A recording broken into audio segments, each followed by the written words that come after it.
The Lord be with you. I'm Deacon Keith Fournier, and our first reading is from the book of Jonah. This made Jonah very indignant. He fell into a rage.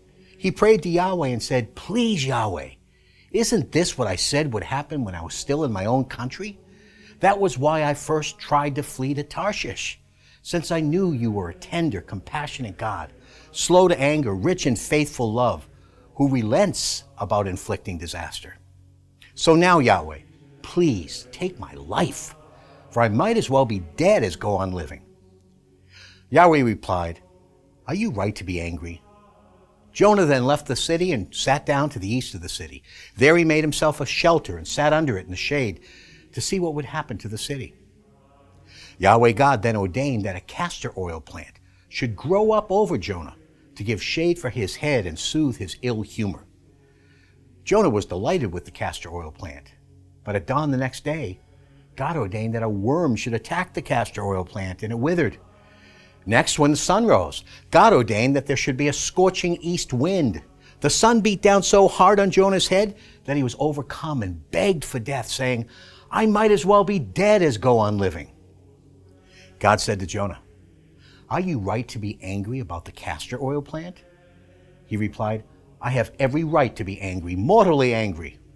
Yahweh replied, "You are concerned for the castor-oil plant, which has not cost you any effort, in which you did not grow, which came up in a night and has perished in a night.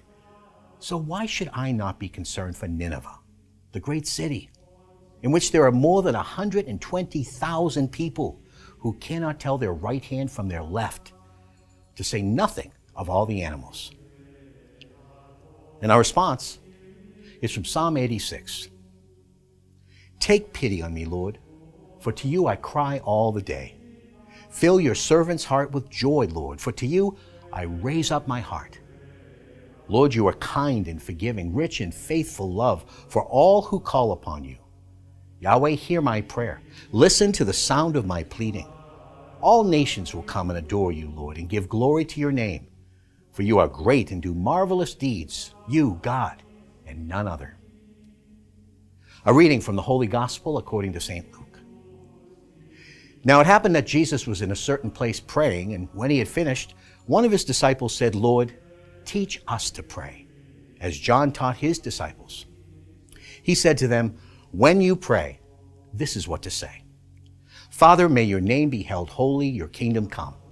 Give us each day our daily bread, and forgive us our sins as we ourselves forgive each one who is in debt to us. And do not put us to the test." The Gospel of the Lord.